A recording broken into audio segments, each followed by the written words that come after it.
Control ডাক delivery system মানে এমন একটা সিস্টেম যেখানে ডাক কন্ট্রোলই আমাদের রিলিজ হয়। এর introduction, terminology, definition, rational advantage and disadvantage. এবার কন্ট্রোল ডাক ডেলিভারি সিস্টেমের মধ্যে আমাদের এখানে আছে ফার্স্ট ডাক ডেলিভারি এমন একটা মেথড যেখানে আমাদের ডাকের আমরা এফেক্ট পাই। সেই ডাক ডেলিভারির মধ্যে আমাদের ওরাল রুটের থ্রু হতে পারে, skin, transderm, mucosal, buccal, sublingual, vaginal, ocular মানে চোখের behind the eyeball, nasal, buccal, sublingual, vaginal, inhalation, এই সমস্ত রুট হতে পারে। এর দুটো মেথড, একটা কন্ট্রোল ডাক ডেলিভারি সিস্টেম, একটা কনভেনশনাল মেথড। আমাদের হচ্ছে ডাক ডেলিভারি সিস্টেমে কনভেনশনাল ডাক মেথড আর নোবেল ডাক ডেলিভারি সিস্টেম। কনভেনশনাল ডোজের ক্ষেত্রে আমাদের ডোজ ইমিডিয়েটলি রিলিজ হয়ে যায়, বেশি পরিমাণে রিলিজ হয়ে যায় অথবা খুব কম পরিমাণে হয়। এর জন্য কি ডোজের ফ্লাকচুয়েশন সৃষ্টি হয়, আমাদের শরীরে বিভিন্ন প্রবলেম সৃষ্টি হয়। এই জিনিসটাকে মেনটেন করার জন্য আমাদের এনডিডিএস এসেছিল, নোবেল ডাক ডেলিভারি সিস্টেম। আমাদের এটাই লেখা আছে ওখানে থেরাপিউটিক অ্যাকশানের ক্ষেত্রে রেক্টাল ভেরিয়াস ডিফারেন্ট রুট ছিল, rectal, oral, বাকাল, vaginal, nasal, sublingual. Conventional drug delivery সিস্টেমের মানে এই ডাক লেভেলের যে ফ্লাকচুয়েশন এটা ডোজের ওপর ডিপেন্ড করে, এইটার ওপর গিয়ে মেনটেন করার জন্য আমাদের এনডিডিএস এসেছিলো। এটা একটা ডাকের মাঝখানে কোর, মাঝখানে ট্যাবলেট আছে, এখান থেকে আমাদের রিলিজ হচ্ছে, ভেতরে প্লাজমা যাচ্ছে আর বাইরে যাচ্ছে। আমার দুটো সিস্টেম আছে, একটা হচ্ছে রিজার্ভার সিস্টেম, একটা ম্যাট্রিক্স সিস্টেম। ম্যাট্রিক্স সিস্টেম মানে হচ্ছে পুরো ম্যাট্রিক্স দিয়ে তৈরি করা হয়, রিজার্ভার মানে এই সিস্টেমটা। এখানে কন্ট্রোল ডাক ডেলিভারি সিস্টেমের মধ্যে কনভেনশনাল আর কনভেনশনাল মানে পিরিয়ডিক অ্যাডভেনশন, high concentration can lead to undesirable level. এখানে কি ডাক কনসেন্ট্রেশন রাইজ কুইকলি, তারপর এফেক্টিভ লেভেলটাকে আমাদের কন্ট্রোল ডাক মেনটেন করে। Low concentration can be inactive হতে পারে, ইনকমপ্লিট, নো টার্গেটিং, এখানে টার্গেটিং হয়নি।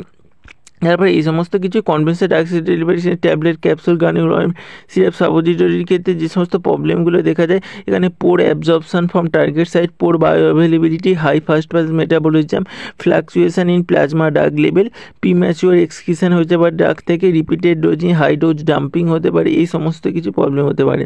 আমাদের কন্ট্রোল ডাক ডেলিভারি সিস্টেম কী জিনিসগুলোকে মেনটেন করতে হবে, আমাদের ডাককে কম বায়োলজিক্যাল এনভায়রনমেন্টকে এক্সপোজ করতে হবে, minimal blood plasma concentration fluctuation হতে হবে, হচ্ছে আগমেন্টেড হচ্ছে ডাকের এফিকেসিকে বাড়াতে হবে, টক্সিসিটিকে কমাতে হবে, ফ্রিকোয়েন্সি ইমপ্রুভ, পেশেন্টের কমপ্লেক্স ইমপ্রুভ করতে হবে, এই সমস্ত কিছু আমাদের করতে হবে।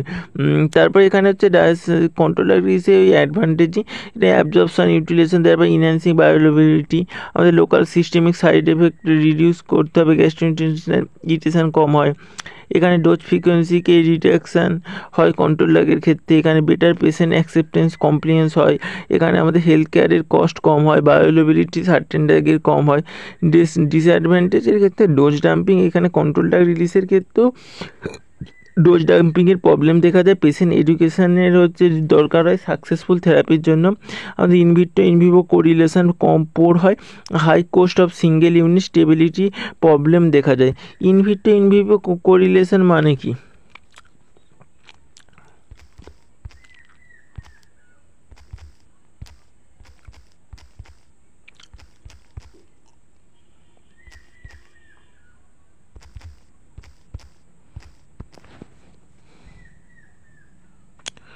In vivo laboratory test outside the body like drug resolution beacon, in vivo test inside the body like drug absorption human animal. এখানে trying to match relate the drug release in the lab, in vivo একসঙ্গে match করার চেষ্টা করে। তারপরে এখানে selection of drug candidate, drug এমন candidate select করতে হবে তার এই ফার্মাকোকাইনেটিক প্রপার্টি ভালো হয়, অ্যাবজর্পশন, ডিস্ট্রিবিউশন, মেটাবলিজম, এক্সক্রিশন ভালো হয়, কন্ট্রোল ড্রাগ ডিফিকাল্ট হয়। এখানে এমন ক্রাইটেরিয়া মেট করতে হবে যেখানে হচ্ছে ডোজকে এইভাবে যেন এগুলোকে ফলো করে। ড্রাগের হাফ লাইফ কি শর্ট আর 2 ঘন্টার কম হলে আমাদের doses must contain large quantity of the ড্রাগকে কন্টেন করে। আমাদের ড্রাগ হাফ লাইফ 8 ঘন্টার মধ্যে হলে আমাদের হচ্ছে ডোজ ডাম্পিং হবে।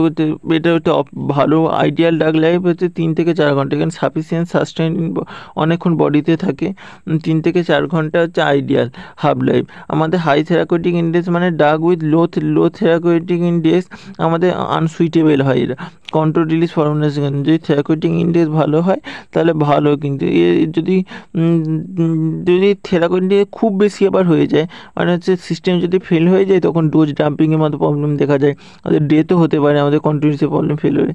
আবার আমাদের স্মল ডোজ, আমাদের dose of the conventional dose is high, so control রিলিজের ক্ষেত্রে আমাদের কি এখানে স্মলি ডোজ দেয়, এটা খুব ভালো। তারপরে এখানে এই জিনিসগুলি লেখা আছে, ড্রাগ রিলিজ স্লোলি হয়। তারপরে এখানে desirable absorption solubility absorption poorly water soluble drug is dissolves rate limited, এই সমস্ত কিছু লেখা আছে।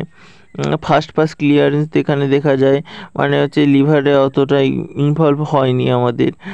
এখানে কী কী জিনিসগুলোকে মানতে হবে, very short very long half life যেন না হয়, আমাদের ফার্স্ট পাস মেটাবলিজম যেন সিগনিফিক্যান্ট না হয়, পোর অ্যাবজর্পশন যেন না হয়, লো সলিবিলিটি যেন না হয়, লার্জ নাম্বার না ওভারডোজ না হয়, ন্যানোথাইরয়েড ইন্ডেক্স না হয়, এইগুলো যেন মানতে হয়। রেশনাল ড্রাগ ইউজ মানে এমন ড্রাগ যেটা হচ্ছে right dose, right formulation, right duration, right interval, right indication, এই সমস্ত কিছু থাকবে, সেভ হবে, এফেক্টিভ হবে ডোজটা, ড্রাগটা এফেক্টিভ হবে, তার ডিউরেশান ভালো হবে, তখন তাকে আমাদের রেশনাল, এটা একবার appropriate efficacious cost effective safe drug, এই জিনিসটাকে বোঝায়। সেফ ড্রাগ হবে মানে appropriate drug with good safety এফিকেসিটাকে মেনটেন করতে হবে, এটা মেনটেন থাকলে পেশেন্ট কমপ্লিমেন্টস ড্রাগ ইনটেক এই সমস্ত কিছুকে মেনটেন করতে হবে তখন।